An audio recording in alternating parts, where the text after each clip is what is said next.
Level 1. Overdraft and negative balance. Your account is negative, maybe by $4, maybe by $400. The number almost doesn't matter because the mechanism that responds to it doesn't scale with the severity. It simply activates. The overdraft fee hits within hours, $35 in most institutions. Some banks charge it per transaction, which means if 3 small charges are processed while your account is negative, you owe $105 in fees on top of whatever deficit you were already carrying. The math of this is almost elegant in how precisely it punishes the wrong person. If you had money, you wouldn't be overdrawn. But because you don't have money, you now have less of it. You try to use your debit card at the gas station. It declines, you try again, it declines again. There is a line behind you. You are doing arithmetic in your head that you cannot finish fast enough, and the card is still declining, and everyone behind you is watching. This is what financial stress actually feels like. Not dramatic, not cinematic, just a card declining at a gas station while you try to calculate whether you transferred enough yesterday to cover this. The bank offers you overdraft protection. What this means in practice is that instead of declining the transaction, the bank will cover it and charge you $35 for the service of not embarrassing you at the gas station.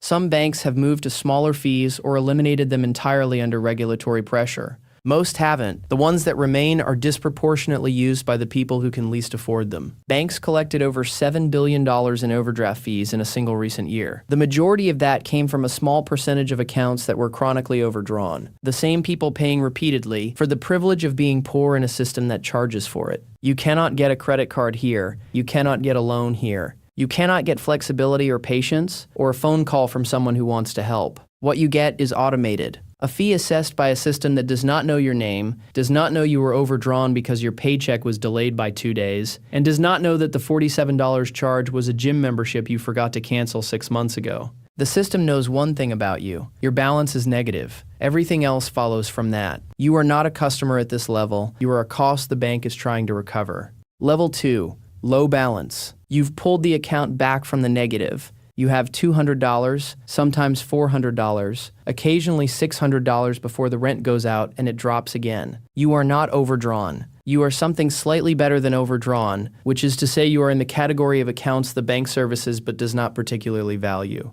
The monthly maintenance fee arrives. $12 or $15 automatically withdrawn because your average daily balance did not meet the minimum requirement. The minimum is usually $1,500, sometimes $500, depending on the institution. If you had $1,500 sitting untouched in your account, the fee would disappear. But because you don't, it stays. You are paying for the account that is supposed to be holding your money. The account itself is basic, checking or savings. No special rates on the savings because the balance is too low to qualify for the tiered interest structure. You are earning 0.01% annually on whatever sits there, which is roughly nothing, while the bank lends that money out at 7 to 24%, depending on the product. The spread between what they pay you and what they earn from your deposits is how banking works at every level. At this level, you are simply not large enough for them to compete for your business. You try to apply for a credit card. You might get approved for a secured card, which requires you to deposit money as collateral against your own credit limit. You are, in other words, lending the bank your own money so that they can lend it back to you and charge you interest for the privilege. This is legal, this is normal, and this is how credit is built when you are starting from the bottom of the tier system. The service you receive is not hostile, it is indifferent. The teller is polite, the app works fine. If you call with a problem, you wait on hold and eventually speak to someone reading from a script who can solve standard problems and escalate non-standard ones to someone you will never speak to. There is no relationship here. There is a transaction. You need basic banking services and they provide them. That is the entire extent of it. You are a number at this level. Specifically, you are a small number and the bank's interest in small numbers is purely automated. Level 3, stable income. Something changes, but not dramatically. You get a real job, or the job you had starts paying better. Your direct deposit is now $3,200 a month, and it hits every 2 weeks without fail. The bank notices, not with a phone call, not with congratulations. It notices algorithmically. The pattern of your account changes from irregular and low to consistent and moderate, and the system responds by moving you into a different behavior category. The credit card offers start arriving. Not the secured card, actual credit cards with actual credit limits of $2,000 or maybe $3,500. The interest rates are still high, 22 to 26%, because your credit history is short and the bank is still pricing risk. But the door is open now. The institution that had nothing to offer you 6 months ago is now mailing you things and showing you banners inside the app. The product suite you couldn't access before is suddenly being pitched to you because your income pattern has made you a viable revenue source. You apply for a small personal loan, $5,000 for a car repair. It's approved in 48 hours, which is not fast exactly, but it is functional. The rate is 11%, which is not great exactly, but is manageable. What you notice is that the process worked. You needed something, you applied, and you were approved. For the first time, the bank functioned the way banks are supposed to function in the stories people tell about banks. The monthly fees have likely disappeared because your direct deposit qualifies you for a fee waiver. This is a small thing that feels larger than it is because you were paying the fees for long enough that their absence registers. The account is now costing you nothing to maintain, and you are keeping your own money without paying for the privilege of doing so. You are a customer now, recognized and serviceable. The bank wants to keep you because you are generating revenue through your card usage, your loan interest, and your growing balance that they are lending out at a spread. You matter to them in the way that a customer matters to a business, which is to say you matter as long as you're spending, and you'd be replaced without ceremony if you left. Level 4, growing savings. You have been consistent. Not lucky, not dramatic, just consistent. The savings account has $18,000 in it. The investment account has another $22,000.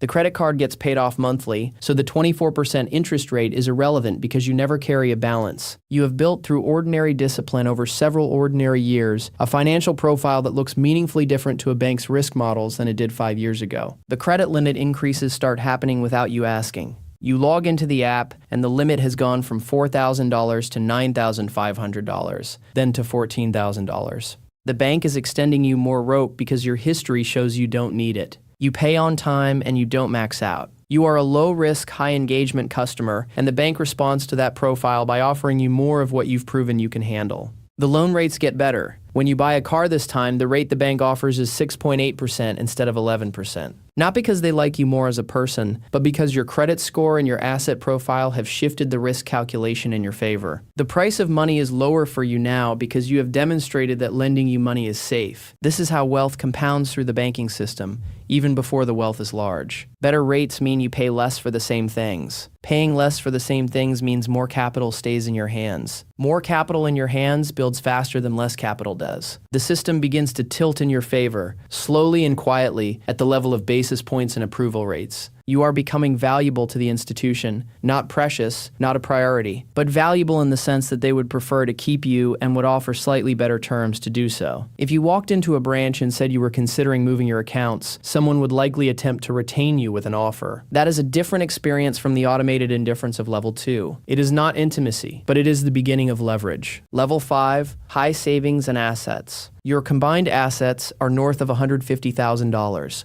Savings, investments, and maybe the beginning of a retirement account that is growing faster than you expected because you started earlier than most. You are not rich by the standard of what comes later in this conversation, but you are in the top tier of what most retail banks see on a daily basis, and the treatment reflects that. The phone line is different now. There is a priority queue for customers at your asset level, which means hold times are shorter and the person who answers is more senior. They have more authority to waive fees, make exceptions, and approve things without escalating. When something goes wrong, and something always eventually goes wrong, the resolution is faster and more satisfying because the person handling it actually has the tools to resolve it. A dedicated banker is sometimes assigned. Not always, not at every institution, but at the better banks. This is where a named contact appears. Someone who knows your account, emails you directly, and calls to check in. It sounds like a relationship, and in some ways it is, though the relationship exists within a commercial frame. They are attentive because their performance is measured partly on the retention of accounts at your level. Understanding that doesn't make it less useful. The access is real regardless of the motivation behind it.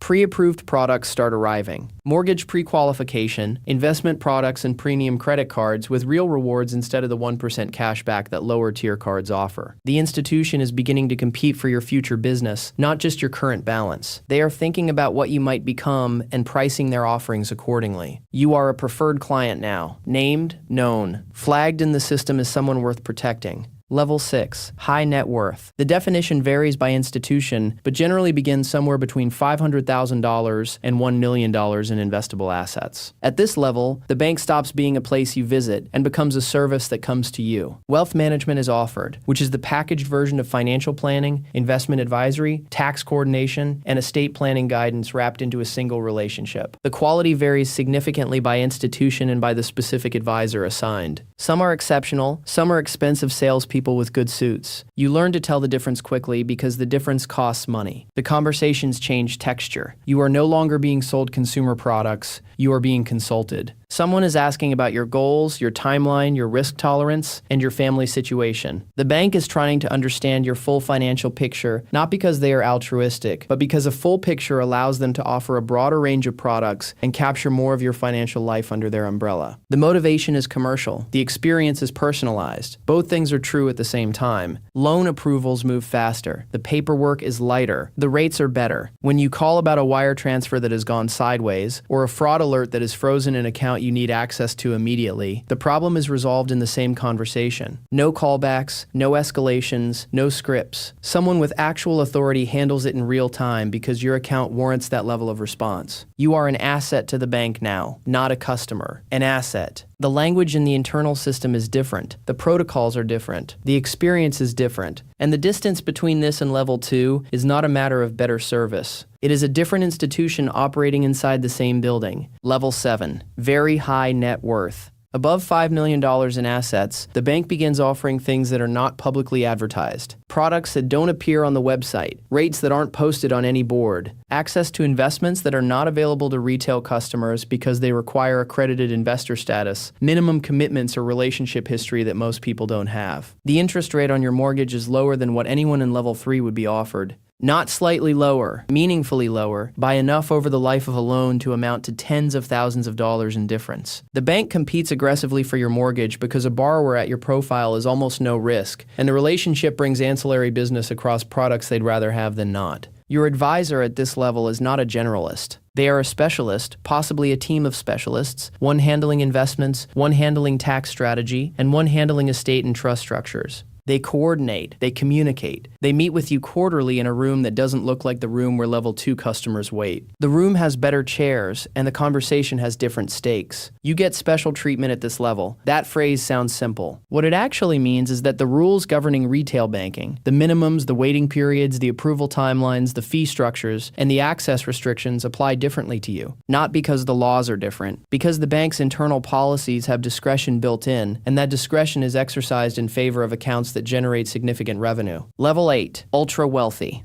Private banking is a different product from wealth management, in the same way a charter flight is a different product from first class. They both get you there. The experience is not comparable. At this level, you do not have a banker. You have a private banker, which is a title that carries a specific meaning inside the institution. This person manages a small number of relationships, sometimes fewer than 20, and their entire professional focus is on those relationships. They know your children's names, they know about the foundation, they know what you're trying to build and what you're trying to protect, and they have direct access to the decision makers inside the institution who can make custom arrangements that no standard product menu would ever capture. The deals at this level are bespoke. The interest rate on a loan is negotiated, not published. The investment minimum for a private equity co-investment is waived because the relationship justifies it. The documentation required for a transaction that would take a retail customer 2 weeks to complete is handled internally in 48 hours because the people processing it have been told whose account this is.